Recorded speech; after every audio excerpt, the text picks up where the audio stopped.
Evan waited long after the alien fell silent. The sky above the colony had turned purple, bruised by smoke from distant fires. The alien's armor glowed faintly in the dark, shifting, breathing, repairing. Evan edged closer, curiosity fighting fear. He had seen Thalrai corpses before, but never this close. The scales looked like polished obsidian. The wound shimmered with strange blue nanites that refused to close. "Still alive, huh?" Evan whispered. The alien didn't answer. He could hear shallow breathing, wet and unsteady. "Guess we both have bad luck." He looked at the crumbs left in his palm. Not enough to fill even a bird's stomach. His own hunger roared like thunder in his gut, but he shoved the thought down. For some reason, watching this powerful creature barely cling to life made him forget his own misery for a moment. He gathered bits of scrap and dragged an old thermal tarp over them. The tarp hissed as its auto warmth flickered weakly to life, wrapping both of them in faint orange glow. The alien stirred. A clawed hand gripped the tarp, holding it tight, like a child holding a blanket. "Don't thank me," Evan muttered. "You people started this mess." The alien's eyes opened again, those molten gold orbs faintly focusing on him. "Not my war," it said weakly. Evan blinked. What's that supposed to mean? The alien's gaze drifted toward the horizon, where wrecked human dropships and alien skiffs lay side by side. Chiefs argued, soldiers obeyed. I questioned, punished, left to die. Evan frowned. "So you were banished?" A slow nod. The alien seemed to shrink under its heavy armor, its voice softening. "Dishonor for mercy." Something twisted in Evan's chest. Mercy. The word sounded so human on that rough alien tongue. He leaned back against the wall, pulling his knees to his chest.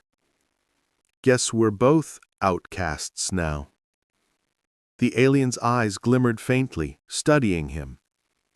"Child name?" "Evan."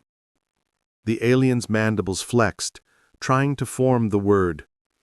"Ev-an," it repeated, slow and deliberate. Then, after a pause, "Tvaran." So that was his name, or maybe his title.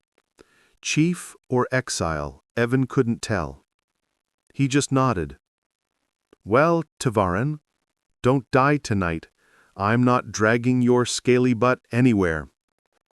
A faint huff, half laugh, half groan, escaped the alien. Then silence returned, only broken by the hum of the tarp and the wind beyond the ruins. As the night deepened, Evan felt his eyes grow heavy. Hunger and exhaustion tugged at him like invisible hands. He drifted into uneasy sleep beside the alien chief, the enemy he had fed. Far beyond the stars, the listening beacon he'd unknowingly activated pulsed again, transmitting to a fleet hidden in the outer belt. Signal authenticated. Command: protect the human. And on the horizon, a faint flicker of blue light streaked through the clouds, something entering the atmosphere. Evan slept through it all, but the universe had already begun to change because of a single half-loaf of bread. When Evan woke, dawn had bled into the ruins, gray and cold. The tarp was half buried under dust, and beside him, the alien was gone. For a heartbeat, he thought he'd dreamed it all. The glowing armor, the strange voice, the bread. But then he saw it. A faint scorch mark on the stone where Tvaran had lain, and a fragment of metal no larger than a coin. It pulsed weakly with light. He picked it up. The symbol etched into it looked like a pair of wings wrapped around a star. When he touched it, his hand tingled, and a whispering voice, deep and mechanical, flickered through his head. Debt recorded. Protectorate initiated. He flinched and dropped it. What the? The metal chip dimmed, then went still. Just junk again. He shoved it into his pocket and pushed himself up. His stomach ached. He'd given away his last meal, and now he had to face another day in a world that didn't care. He scavenged along the market ruins, searching for something edible. Half-rotten grain, a can, anything. The wind carried the metallic tang of engines. He ducked behind a collapsed wall as a patrol hovercar hummed overhead. "Sector C sweep complete," a soldier's voice barked. "No aliens sighted. Keep eyes open. The brass says one of their leaders might have slipped through." Evan froze. Leader? They were talking about Tavarin. His pulse spiked. If they found out he'd helped one, they'd shoot him, or worse. He waited until the hum faded, then slipped out. But as he turned a corner, a shadow moved in front of him. Tall, armored, human. The patrol had looped back. "Hey there, you there!" the soldier shouted, rifle raising. "Hands where I can see them." Evan lifted his hands slowly. His voice trembled. I'm just looking for food." The soldier stepped closer, visor reflecting the boy's gaunt face. "This area is restricted. Anyone out here is either stealing or hiding something."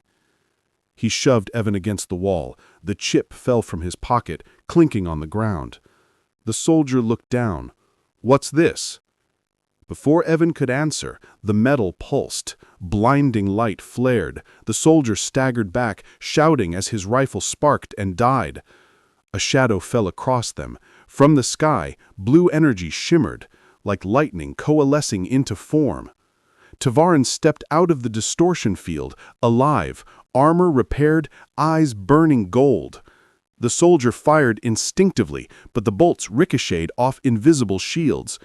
Tavarin's claws flicked once. The rifle was torn from the man's grip and crushed like paper. "Touch the boy again," the alien growled, "and you will lose your hand." The soldier stumbled backward, pale and shaking, then fled. Evan stared, wide-eyed. You came back." Tavarin turned, his voice softer now. "A debt of life is sacred, human. You shared your last bread.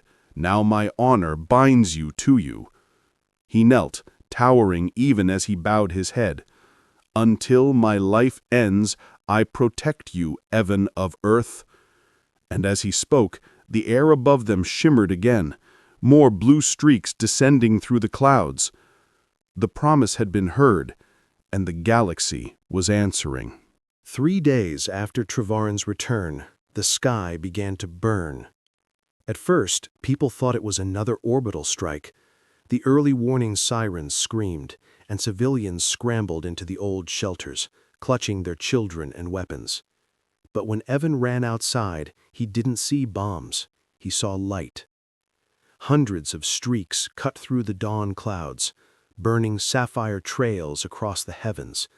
The air shimmered with static. The ruined towers glowed faintly, as if the very metal remembered war. Tavarin stood on the ridge above the colony, cloak snapping in the wind. His armor flared with lines of blue fire, responding to the signals in the sky. Evan ran up to him, breath ragged. "What's happening? Are those your people?" The alien didn't turn. "They have come because of you, Evan of Earth." "Because of me? I'm just a kid who gave you bread." The alien chief's golden eyes gleamed. "Among the Thalrai, mercy is sacred. You offered sustenance when all others offered hate. The life debt was recorded. My kin saw. Now they come to repay what cannot be measured." A sonic boom cracked overhead. Human defense cannons rotated toward the descending ships. The old alliances were gone. All they saw were enemy craft. Tavarin frowned. "They do not understand." Below, the soldiers shouted into comms. Command, multiple alien vessels inbound. Permission to engage. Evan's heart hammered. They'll shoot them down. They think it's an invasion. The alien chief stepped forward, lifting both hands. His armor expanded, projecting a shimmering crest of light, the same symbol from the coin, wings wrapped around a star. The sky answered with a pulse of blue light, the alien fleet slowing, hovering above the colony like a wall of living fire. "Stand behind me," Tavarin said quietly. Down below, the soldiers aimed up. A moment later, the air erupted. Human plasma bolts streaked skyward, splashing harmlessly against the Thalrai shields. The thunder rolled through the valley. Evan shouted, "Stop! They're not here to fight!" But his voice was swallowed by the chaos. Tavarin's eyes narrowed. "Then we will make them see." He slammed a clawed fist into the ground. The earth trembled, and a column of blue light erupted skyward, a beacon visible for miles. From it, a holographic sigil unfolded, vast and blinding, a human child handing bread to an alien warrior. The soldiers froze. The firing stopped. The image hovered above them all, a story written in light. Through the haze, a human commander stepped forward, lowering his weapon. "What is this?" Evan's breath caught as a voice echoed through every comm channel, deep and resonant. "One act of mercy has bound two worlds. Approach in peace or face the dishonor of rejecting it." The words came not from Tavarin, but from the fleet above. And for the first time since the war, the sky, still burning, felt like it was lighting a path instead of destroying one. Evan looked up, the wind whipping his hair. Now what? Tavarin placed a clawed hand on his shoulder. "Now they decide whether humanity deserves what you already proved."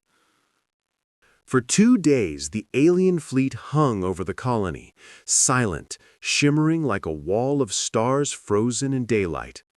Humanity's generals called it a standoff.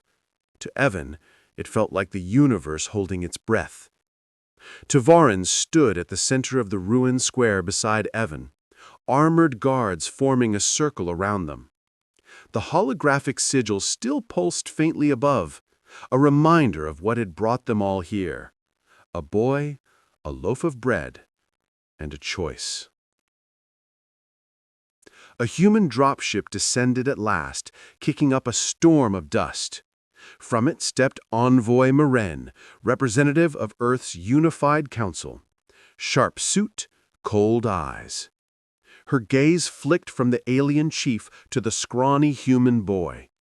"So this is the child," she asked flatly. "The one your people claim has earned their loyalty?" Tavarin's voice rolled like thunder. "He gave what he did not have. To us, that is worth more than fleets or treaties." Meren crossed her arms. "And now your ships darken our skies, claiming its gratitude?" Evan swallowed, stepping forward before Tavarin could answer. "They're not here to fight," he said. "I gave him bread because he was dying, that's all. Maybe it's stupid, but it's all I could do." Meren looked down at him. No malice, just disbelief. "And you think that changes the past?" Evan's voice shook but didn't break. "No, but maybe it can change the next part." Silence stretched, heavy, fragile. Then the sky broke again, not with fire, but music. The Thalrai fleet began to hum, resonating across frequencies, filling the air with a deep melodic vibration. It wasn't an attack. It was a ceremony. Tavarin knelt, a gesture of reverence never seen from his kind. By Thalrai law, a debt of life cannot remain unpaid. We offer alliance, open trade, and our fleet's protection to the people of Earth, in honor of the boy Evan, son of no one, friend to all." Gasps rippled through the human ranks.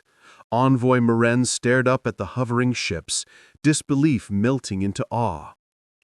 Evan stood frozen as Tavarin drew a crystalline shard from his honor, a small medallion carved from the same glowing metal as the coin. He pressed it into Evan's hands. "From now until the stars fade, you are recognized as bread-bearer, keeper of the accord." Evan's throat tightened. "I don't understand." "You don't have to," Tavarin said softly. "You already did what most never could." The alien chief rose, towering, and extended his hand toward Meren. After a long pause, she took it. Cameras captured the moment, a human and alien hand clasped beneath a burning sky. Above them, the holographic image changed, now showing human and Thalride children sharing food under a rebuilt banner. Weeks later, ships descended again, not for war, but for rebuilding. Fields were planted where craters once scarred the land. And at the heart of it all, Evan worked quietly, handing out fresh bread to anyone hungry enough to take it. When a reporter once asked what started it all, he smiled faintly. It was nothing, just a piece of bread. But across the galaxy, they called it the loaf that ended a war.